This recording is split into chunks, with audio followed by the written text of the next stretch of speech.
The cardboard box felt lighter than it should have. 12 years of dedication, late nights, and hard work condensed into a single container that barely filled my back seat. I remembered the early days of Marlowe and Company when we only had a handful of clients and I had to personally manage every single shipment.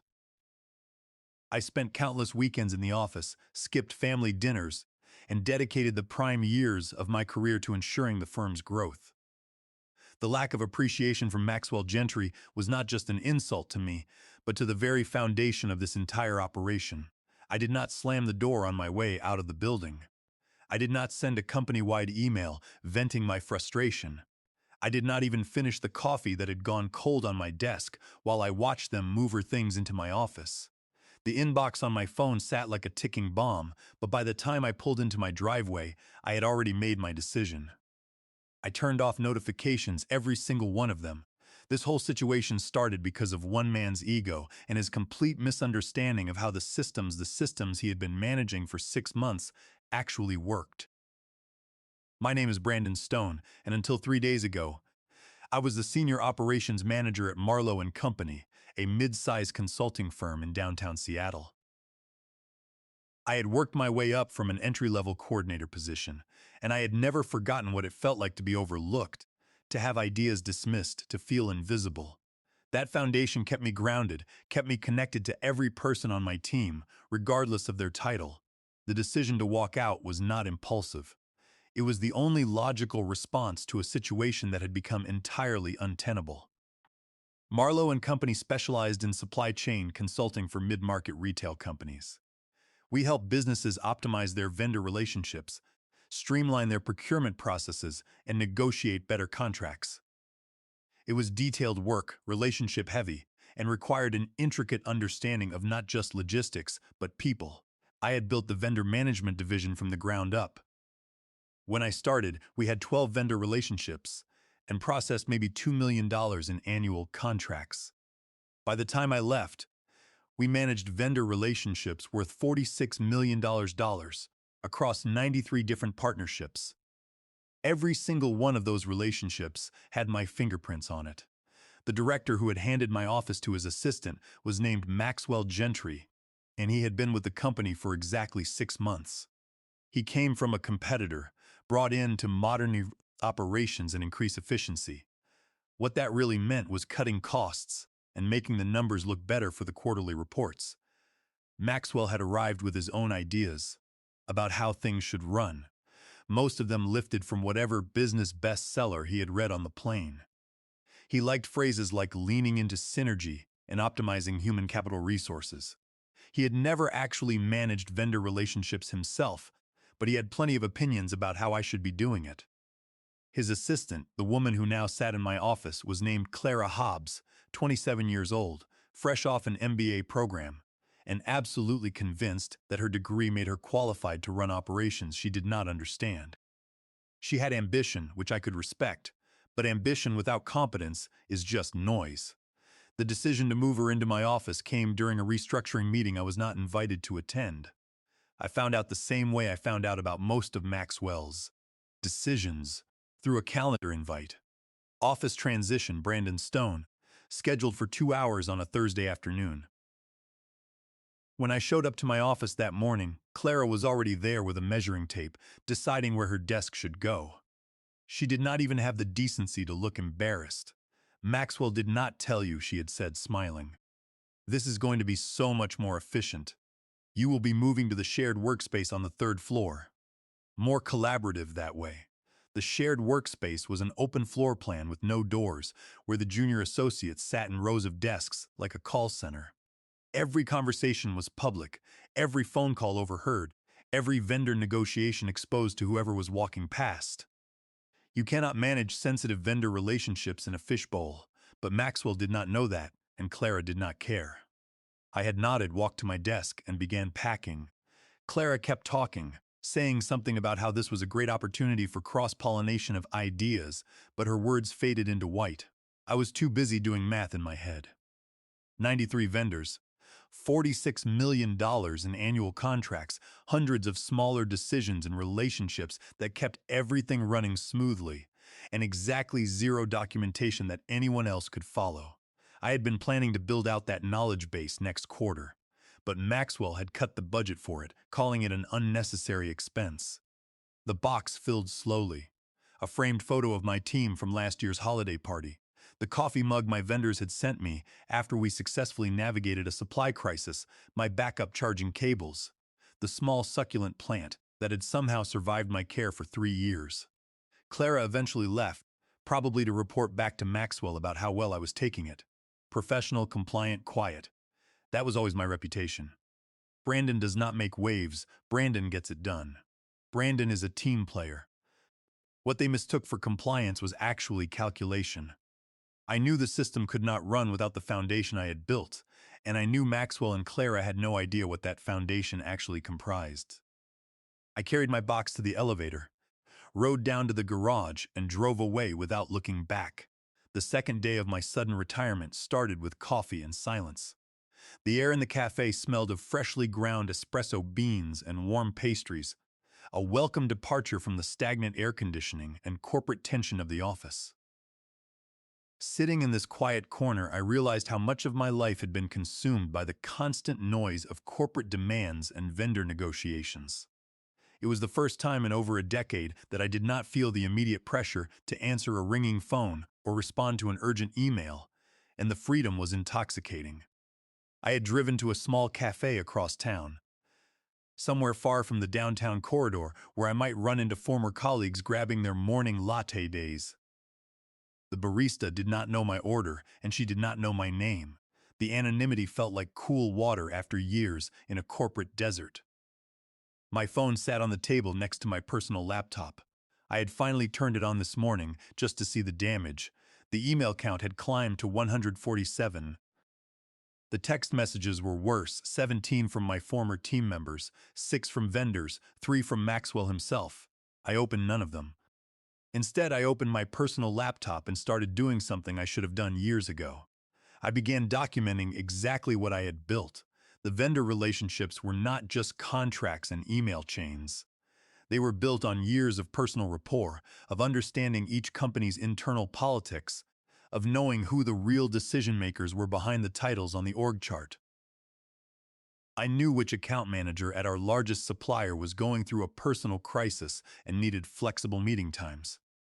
I knew which vendor principal was touchy about contract terminology after a bad lawsuit 3 years back. I knew who could expedite an order if we really needed it, and who needed a month's notice for anything outside standard parameters. This was not information that lived in our client relationship management system. It lived in my head, in my notes, in the relationships I had cultivated through hundreds of phone calls and dozens of in-person visits. And now it was living in a private document on my personal laptop, time-stamped and detailed.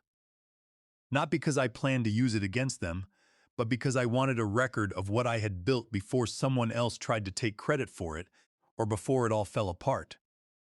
The cafe was filling up with the late morning crowd. Freelancers with their laptops, retirees reading newspapers, and normal people doing normal things unbothered by vendor contracts and corporate restructuring. My phone buzzed. A call this time, not a text. Maxwell's name appeared on the screen. I watched it ring through to voicemail, took a sip of coffee, and watched a notification pop up. New voicemail. The temptation to listen was strong. What could he possibly have to say? An apology, an explanation, or a demand that I return and fix whatever was currently breaking. I deleted the voicemail without listening. I added Maxwell's number to a special filter I had created. Emails and calls would technically come through, but I would never see the notifications. As far as I was concerned, he no longer existed in my world. Around noon, my phone rang again. This time, the name made me pause. Brenda Hastings. Brenda was one of my team leads. A sharp woman in her early 30s who had been with Marlowe and Company for 5 years. She had grown from a junior coordinator to managing her own subset of vendor relationships, and I had been mentoring her toward an eventual promotion. If anyone from the company deserved a response, it was Brenda. I answered the call. Brandon, thank God. Brenda's voice carried a tension I had rarely heard in her voice. I know you are probably not supposed to talk to us, but it is absolute chaos here. Complete chaos. I asked her what was going on. Clara locked herself out of the vendor management system, Brenda explained. She apparently changed the master password yesterday because she wanted to establish new security protocols, and then she wrote it down wrong. IT has been trying to reset it all morning, but the backup authentication goes to your company email, which apparently you are not checking. I was not checking it because I had disabled the accounts on my phone, though I had set up an auto-forward to my personal email before I left. However, that only covered incoming messages, not system authentication security requests. IT can override it, I said calmly. They have administrative access. That is what we thought, Brenda replied. But apparently you set up some kind of special security protocol last year after that data breach attempt. The IT director is saying they need your physical signature on an override authorization form, or they have to go through a 48-hour security review process before they can force a manual reset. I had set that up after someone tried to fish their way into our vendor database. I had worked with IT to implement a multi-layer security system that required senior manager approval for any administrative overrides. It had seemed like a good idea at the time, and now it was proving to be an insurmountable obstacle. I cannot help with that, Brenda, I said. I do not work there anymore. You were not fired, though, right? Maxwell said you were transitioning to a new role. Maxwell can characterize it however he wants, I said. I packed my things and left. I am not coming back. There was silence on the other end. Then Brenda spoke quietly. We have vendor calls scheduled this afternoon, major renewals. Clara was supposed to prep for them, but she cannot access any of the account histories or contract notes. She is asking us for information, but honestly, Brandon, most of us do not know the details on the high-level accounts. That was always your territory. Then I suggest Clara figure it out, I replied. She has my office now. She has my title. She clearly does not need my help. I hung up the phone, feeling a complicated mixture of satisfaction and concern for my team, but determined to stand my ground. By day 3, the email count had reached 214. Every single one was marked urgent, the digital equivalent of someone screaming into a void. I spent the morning at a local park walking the trails with my phone on silent in my pocket. The weather was cooperating. One of those rare Seattle mornings where the sky was actually blue and the air smelled of pine. Runners passed by with their earbuds in, and dogwalkers nodded in greeting. Nobody knew my name or my job title or the small act of rebellion I was currently engaged in. When I finally sat down on a bench overlooking the water, I allowed myself to open the email app. Not to respond, just to observe. The subject lines told the story of a company in free fall. Urgent vendor call today. Need background contract renewal, immediate response needed. Summit Enterprises escalated. Where are the quarterly vendor reports? Clara Hobbs needs assistance priority. And my personal favorite from Maxwell Gentry himself, professional courtesy response required. Professional courtesy, the phrase sat in my chest like a heavy stone. Where was the professional courtesy when he moved me to a shared workspace without a single discussion? He promoted his assistant into my role without even pretending to consider my qualifications. I scrolled further down the list. The vendors had started reaching out to me directly, confused about why their usual contact person was not responding. These messages carried a different tone, concerned rather than demanding, personal rather than corporate. They wanted to know if everything was okay and why this new person named Clara was asking for information they had already provided to me weeks ago. These messages made me feel a sense of guilt. These were relationships I had built, partnerships I valued, but they were also partnerships with Marlowe and Company. Not with me personally. If I responded now, I would be doing Maxwell's job for him. I would be proving that he could push me aside and still benefit from my labor. A text message interrupted my scrolling. It was from Miriam Keller, the director of operations at Summit Enterprises, our third largest vendor relationship. They represented a $12 million annual contract that was up for renewal in 6 weeks. I had been working with Miriam for 8 years, since before she got her director title. We had a mutual respect built on years of actually delivering what we promised. Brandon, off the record, what the hell is happening over there? Her message read, This Clara person does not seem to know anything about our partnership history.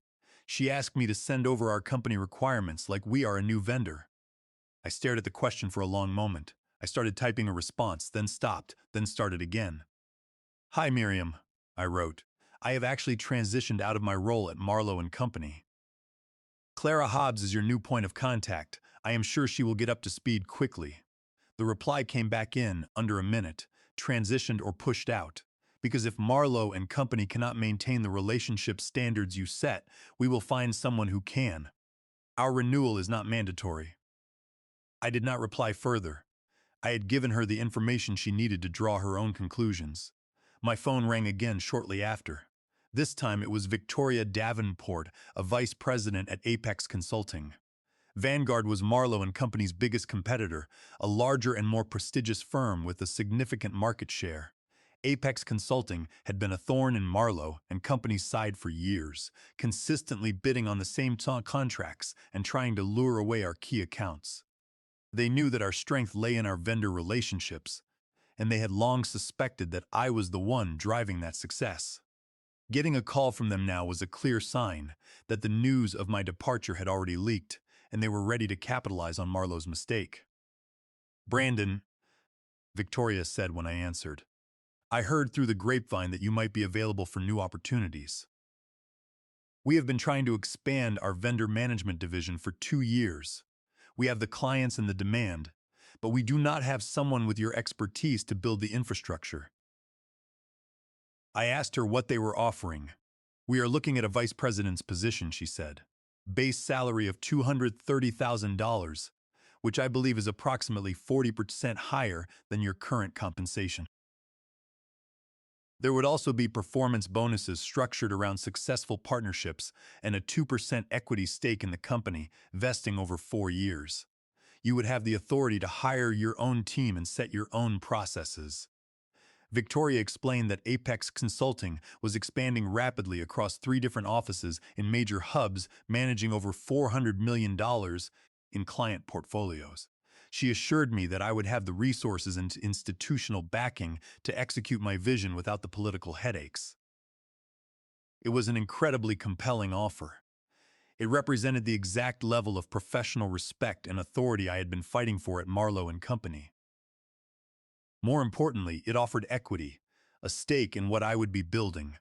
I told Victoria that I needed some time to think about it, and that I had a call scheduled with Lawrence Reynolds, the founder and CEO of Marlowe and Company. She understood and said the offer would remain open for a week. I hung up the phone, realizing the power dynamic had completely shifted. I was no longer an employee begging for a desk. I was the key to a $46 million division, and the competition was willing to pay handsomely for my expertise. The situation took a dramatic turn on the 4th day. Brenda Hastings called me in a panic, her voice trembling over the line. Brandon, you will not believe what they did, she said.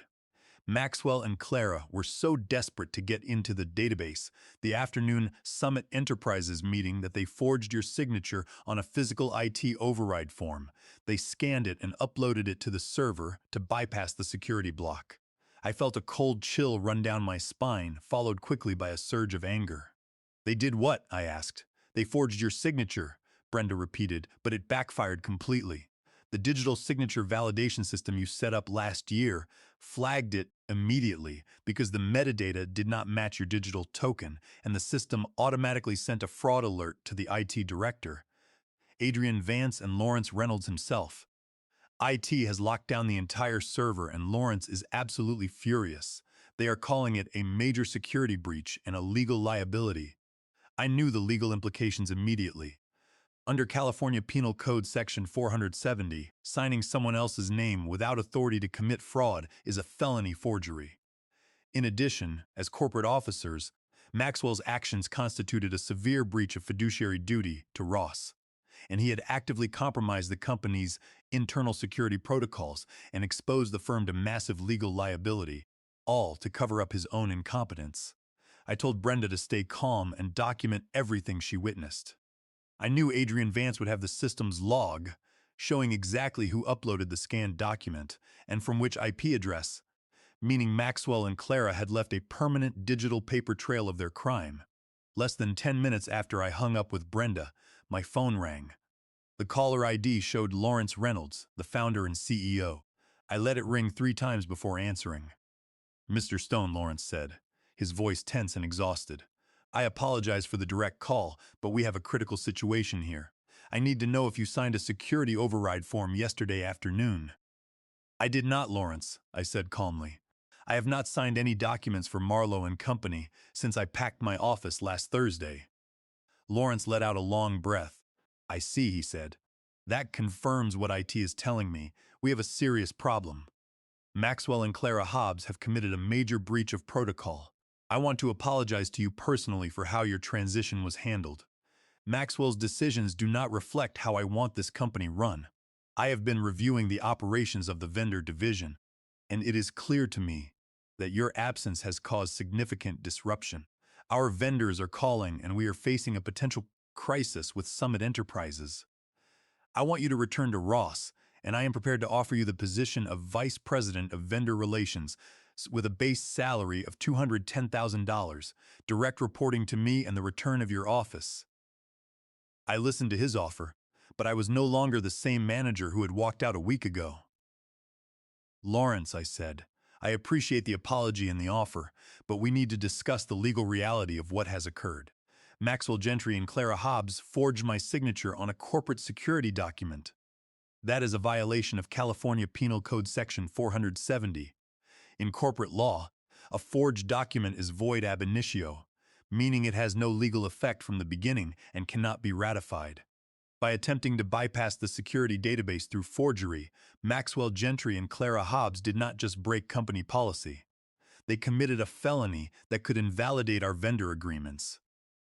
If our clients found out that their private data was accessed using forged authorization, the resulting lawsuits could destroy Marlowe and Company's reputation overnight.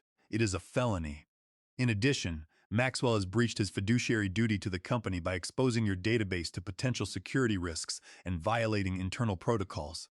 This is not just a misunderstanding, it is a crime. If I return, it cannot be to work under or alongside someone who has committed forgery to cover their mistakes. I need a written commitment that Maxwell Gentry will be terminated immediately for cause and that Clara Hobbs will be removed from the division. I also need to know that I will have full administrative authority over the operations database without interference." Lawrence was silent for a moment. "This is a very serious accusation, Brandon," he said. "We have the evidence, Lawrence," I replied. "The IT system logged the forged upload, and Brenda Hastings can confirm the timeline. I also have a standing offer from Apex Consulting for a vice president position with higher compensation and equity. I do not need to return to Ross, and if I do, it will be on my terms with the guarantee that the leadership is held to ethical and legal standards." Lawrence said. "Give me 24 hours, he said. "I need to consult with our legal counsel and review the IT logs." I agreed, telling him that I would make my final decision after receiving his written response. I hung up the phone, feeling the quiet satisfaction of knowing that the rules of the game had changed entirely. My silence had not been weakness, it had been the space they needed to destroy themselves. I knew Lawrence Reynolds was a pragmatic man, and when faced with the choice between protecting a failing director and saving a $46 million division, he would choose the money and the law every single time. The resolution came faster than I expected. The following morning, Lawrence Reynolds sent a formal email containing a draft agreement that addressed every single one of my conditions. Maxwell Gentry was terminated for cause effective immediately, citing the breach of fiduciary duty and the forgery of corporate documents. The company's legal counsel had advised Lawrence that keeping Maxwell on staff after the IT log confirmed the forgery under California Penal Code. Section 470 was an unacceptable risk that could expose the company to shareholder lawsuits and vendor litigation. Clara Hobbs was removed from the operations division and reassigned to a junior client relations role, where her access to sensitive databases was permanently revoked. I was offered the position of Vice President of Vendor Relations and Operations, reporting directly to the CEO, with a base salary of $210,000, full hiring authority, and a written agreement that my non-compete clause would be voided if I chose to leave after 1 year. This last condition was my insurance policy, ensuring that I would never be trapped in a toxic structure again. I walked back into Rossendamp company on Monday morning. The atmosphere on the executive floor was quiet, almost reverent. The staff knew that a major shift had occurred, and the sight of my office being restored to its original state was a clear signal of who had won the conflict. My succulent plant was back on the windowsill. The team photo was on the shelf, and my cold coffee cup had been replaced with a fresh mug. Brenda Hastings met me in the lobby, her face glowing with relief. When she saw me walk in, she smiled and gave me a brief professional hug. "Welcome back, Brandon," she said, handing me a fresh cup of coffee. "We did it. We did," I replied. "Now let us get to work and clean up this mess." I immediately called a team meeting for 9 o'clock. Looking at the 10 faces around the table, I could see the relief. I told them that the security issues were resolved, the database was fully unlocked, and that we would be restructuring the division to prevent single points of failure. The first week was a whirlwind of damage control. I contacted every vendor personally, beginning with Miriam Keller at Summit Enterprises. I apologized for the disruption and assured her that the security issues had been resolved, and the leadership team reorganized. Miriam was impressed by the transparencies and the swift action. The $12 million contract not only renewed but expanded to include additional supply chain services, bringing the annual value to $15 million. Next, I reached out to Julian Fletcher, the operations lead at Peak Logistics, who managed our $5 million shipping contract. He had been furious when Clara Hobbs ignored his emails regarding container delivery delays. I spent an hour on the phone with Julian, explaining the leadership change and presenting a new tracking system I had designed. By the end of the call, he was laughing, stating he glad to have a professional back in charge. He signed our contract renewal early. Over the next 3 months, we stabilized the division. I hired 2 experienced managers to support the team, and we implemented a comprehensive documentation and training system. I wanted to ensure that the division was no longer dependent on a single person's memory, including my own. We built a secure multi-layer database architecture with proper access controls, ensuring that another password lockout or security breach would be impossible. Our vendor retention rate climbed by 25% compared to the previous year, and we added 7 new partnerships through direct referrals. The metrics were undeniable, and Lawrence Reynolds noticed. During our first quarterly review, Lawrence handed me a report showing that our division's efficiency had reached an all-time high. "You were right about the value of these relationships, Brandon," Lawrence said. "I made a mistake in bringing Maxwell in, and I appreciate your willingness to return and rebuild. We are a stronger company because of it." 1 year after I walked out of the office with a cardboard box, Lawrence called me in for another meeting. He offered me the position of Chief Operating Officer, starting the following month. The promotion would allow me to elevate Brenda Hastings to the Vice President role, completing the succession plan I had built. When I told Brenda the news, she was overwhelmed with gratitude, thanking me for believing in her and mentoring her through the chaos. I accepted the COO offer, reflecting on the long road that had led to this moment. The cardboard box that had once felt so light had become the foundation of a new career. I had returned to Rossendamp company on my own terms, not as a victim of restructuring, but as the architect of its recovery. The best revenge was not a dramatic confrontation, but building something so indisputably valuable that trying to replace you would become the lesson they would never forget. The people who underestimate you are simply giving you the freedom to prove them wrong on your own terms, and I had done exactly that.